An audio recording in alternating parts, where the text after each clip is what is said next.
Welcome back. You're still watching Masha Prime News. I'm Rita Chebet Karing. An estimated 2.5 million herds of livestock is said to have been lost as a result of the ongoing prolonged drought in the country.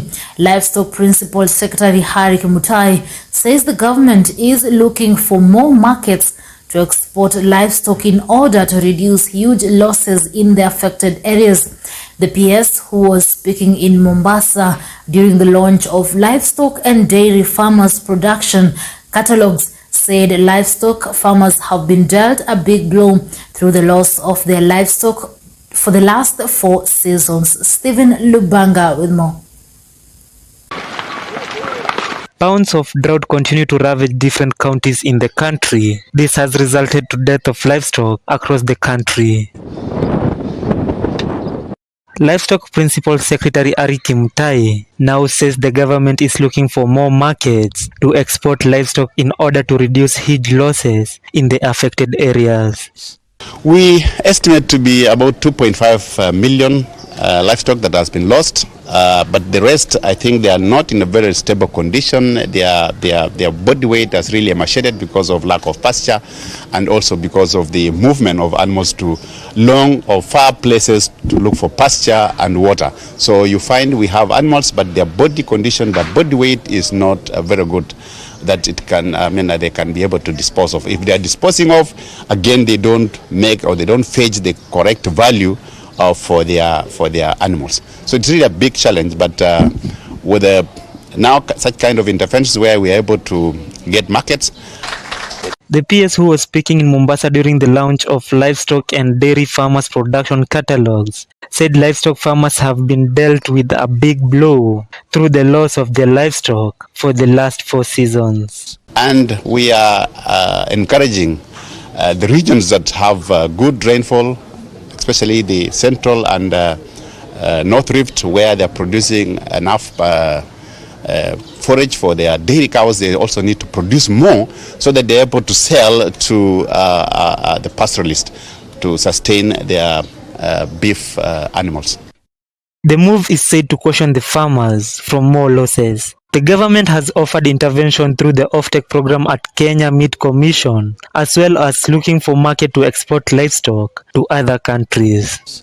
The government is already providing other interventions like the Offtake program through the Kenya Meat Commission, and we're also encouraging our pastoralists to sell their livestock. We've partnered with the other developing other countries like the Gulf states, Oman, for example. They are now off-taking our animals. We are now selling live animals to Oman. So that's reducing the number of animals that we have in the country, in the sense that most of them are now struggling to feed. Our farmers are now struggling to feed these animals. So if we get a good market like Oman, then that's a good sign that we're able to sell. The PS said plans are underway for the country to invest in the climate-smart agriculture and livestock production as a last solution. In the ongoing 4 days Dairy Farmers Feeding Manual Program training in Mombasa is expected to come out with recommendations that will address the challenges of drought-affected areas. 2, we've also realized that if we don't invest in climate-smart agriculture and livestock production, it's going to be difficult. This symposium, therefore, is really critical for it, in the sense that we want to sensitize our farmers on climate-smart livestock production systems. That will also inform the decisions from this symposium, will also inform the government to take the right policies, the right decisions in regard to livestock production. One of it is we already have a product which is the Kenya Livestock Insurance product. This product, the government has invested in it, piloted in 14 counties, ASAL counties, but now through the support of development partners, we're going to roll out in the entire 24 ASAL counties.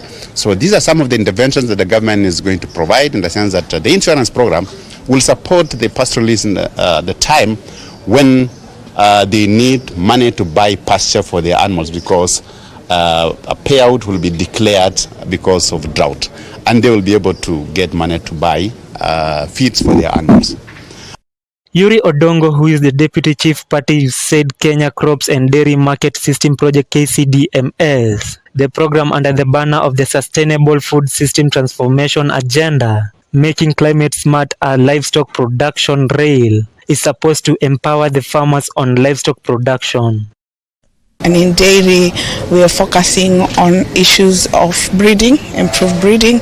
We are focusing on issues of animal nutrition, which is very important for the Animal Production Society of Kenya. And we're also focusing on issues of markets, of milk and milk products. And so we work in several counties in this country. And so we work in Kitui, Makueni, Taita Taveta on the east, and we work in all the western counties, and we work in Nyanza counties except Nyamira. The livestock in 29 counties are facing shortage of pasture and water, and piloting intervention program is supposed to begin in 14 ASAL counties. Lubanga Steven, Maisha Prime News.